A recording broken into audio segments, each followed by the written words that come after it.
Once upon a time, not too long ago, it could have been yesterday or tomorrow.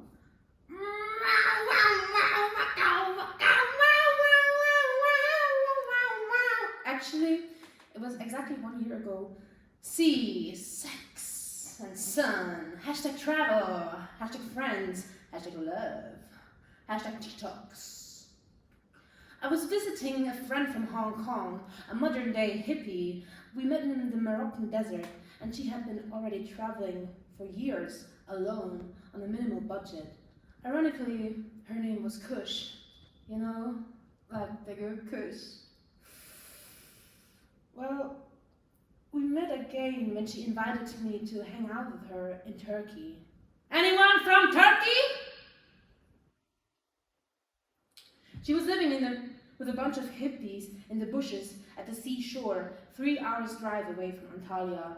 It was a small mini subculture in those bushes by the pebbled shore.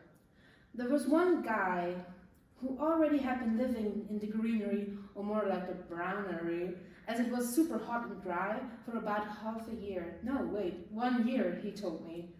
And there also was this Turkish philosophy student who lived in a tent and listened to psychedelic rock, and he had this tick where he would like wink at me and make me feel very confused at the beginning. And he did give me his Instagram later on, so he had this golden earring and this redneck / dog tie / halstuch thingy on always. Did you know that halstuch is the same word in Russian, like galstuk?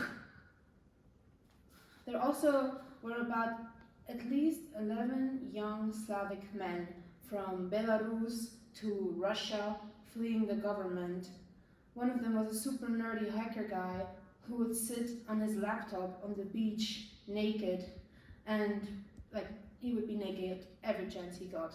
And there was also this other guy from White Russia, and he used to be very into casino gambling and online gambling, but on the beach in Turkey he would do intuitive dance.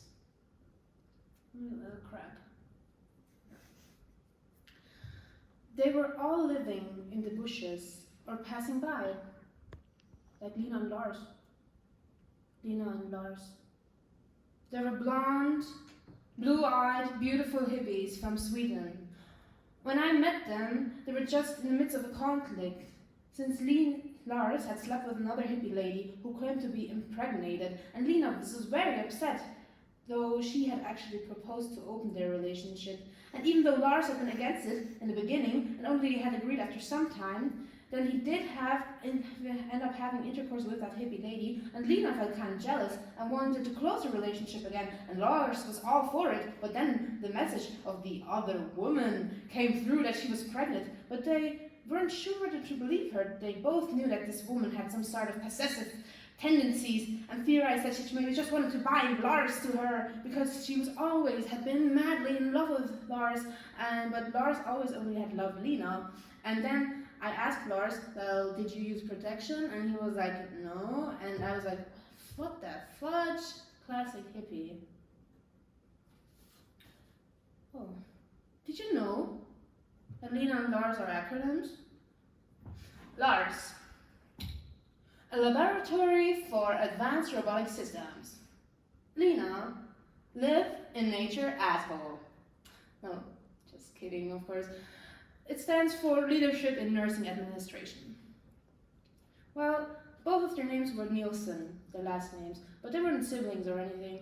They were also not married, at least not on this plane of existence. They would travel all summer, swimming with snakes in the Nile, living in the bushes by the sea, dumpster diving and frigging, aka having intimate relations with each other, and I guess others as well, and living the most hedonistic life imaginable.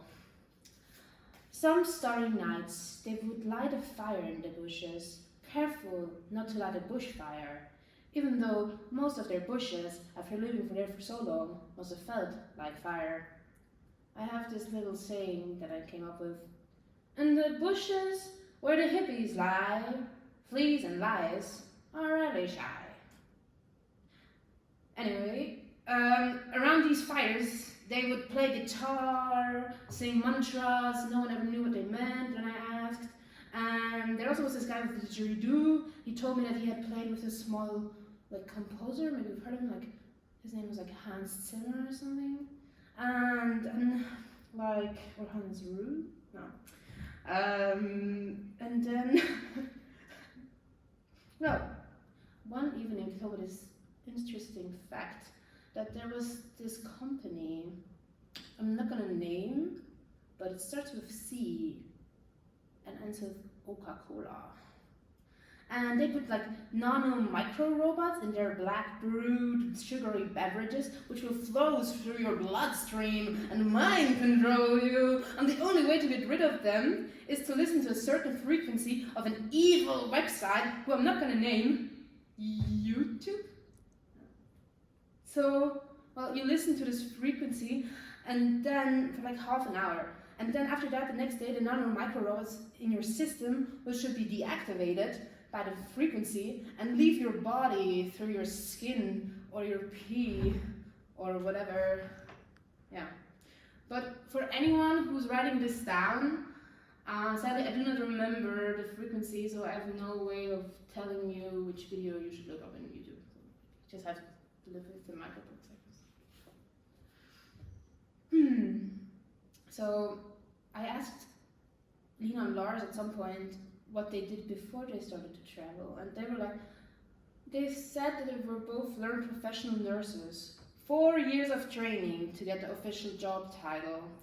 And then when I asked them what they were planning to do after their summer of love would end and their money runs out, that was their answer. Drum roll, please. Bum bum bum bum bum bum bum bum bum bum bum. They would working the whole winter in a meat factory in Norway. They also know that they would have the same pay as nurses, as workers in the sausage factory in Norway. It's just both handling a bunch of meat.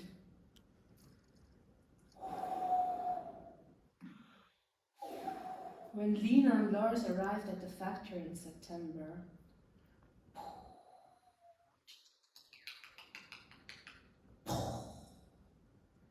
the doors were closed and not to be opened again until March.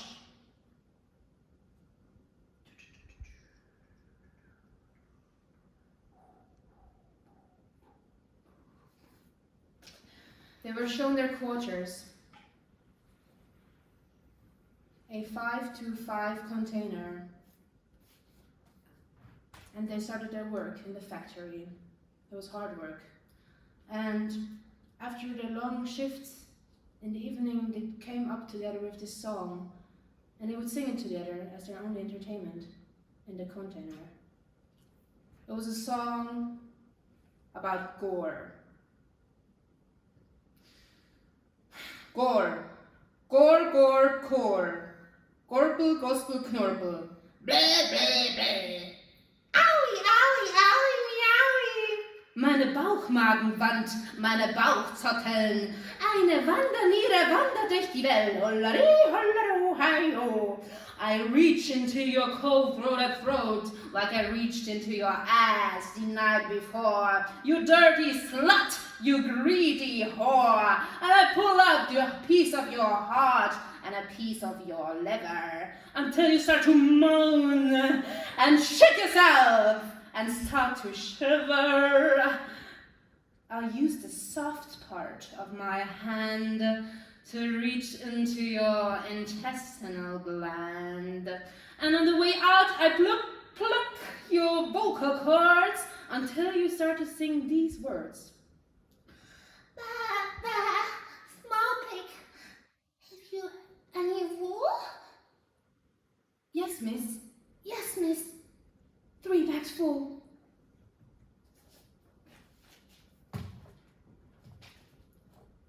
During their work in the factory, Lars and Lena faced various hardships. 1. Work workplace hazards. Lars and Lena face injuries due to unsafe machinery. 2. Financial hardships. Despite equal pay, they struggle to afford living expenses, saving because Lena keeps spending all their money on the good kush. 3. Exhausting hours. Long shifts lead to physical and emotional exhaustion. 4. Isolation. Working remotely causes loneliness and strains their relationship. 5. Mental health struggles and moral dilemmas. The job toll results in depression and anxiety. 6. Hostile work environment. They encounter hostility from colleagues and supervisors. Actually, not at all. There was only one supervisor and they hardly ever saw him. And 7. The golden rule. There was one room in the factory and it was written in big Norwegian letters, "Entry not allowed." Well, despite them working all day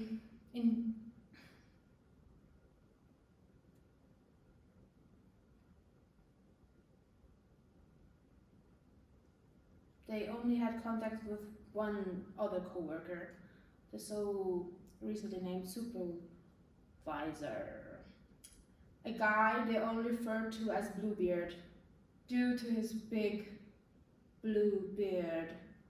One day Bluebeard told Lena that he had business to attend to in the country and would be gone for several days. He entrusted her with a key card to all the various rooms. He told her that she was free to unlock any of the doors, with exception for one. The door to the secret room in the factory, which she was forbidden to look inside. It was set iron veneered door. She agreed and waved him off.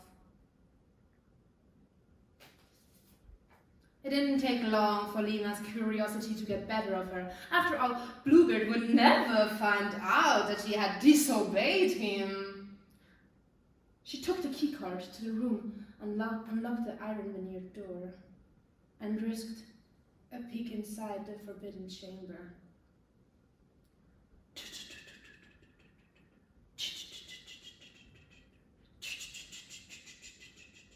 Dun, dun, dun, dun, dun, dun, dun, dun, dun, dun, dun, dun.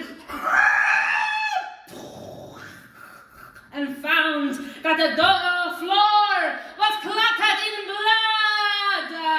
In her shock and fright, Lena had dropped the keycard on the floor and it sunk.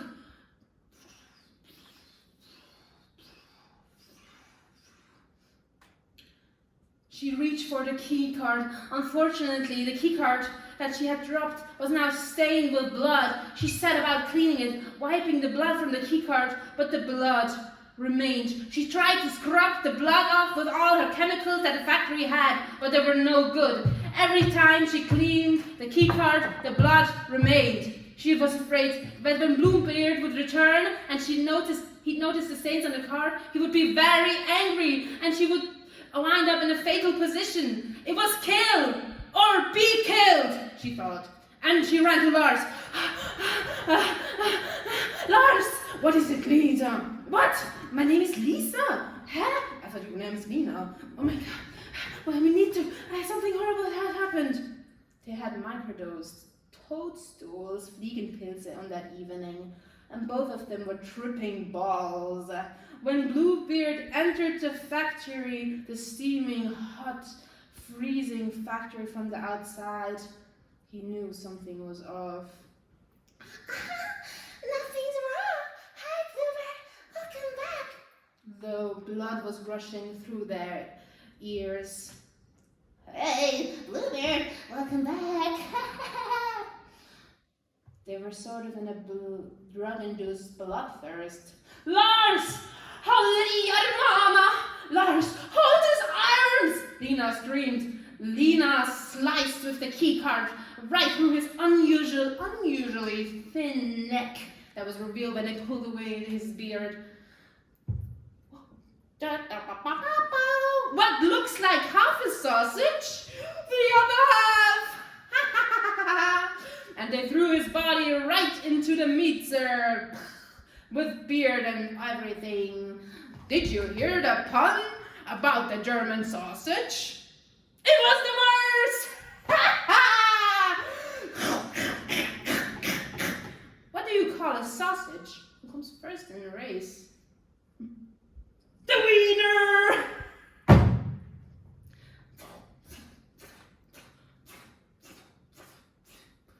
And so the sausager became the sausage. And they devoured him entirely, hair and everything.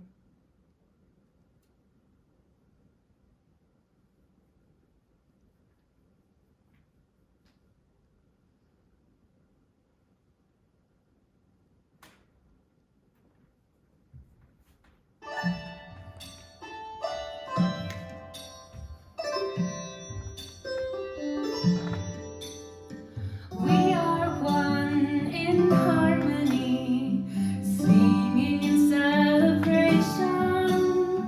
We are one in harmony, singing in love. We are one in harmony, singing in celebration. We are one in harmony, singing in love. We are one in harmony, singing in celebration. We are one in harmony, singing in love. Everyone, come on! We are one in harmony, singing in celebration. We are one in harmony, singing in love. We are one in harmony, singing in celebration. We are one in harmony, singing in love. We are one in harmony, singing in celebration. We are one in harmony, singing in love. We are one in harmony, singing in celebration. We are one in harmony, singing in love.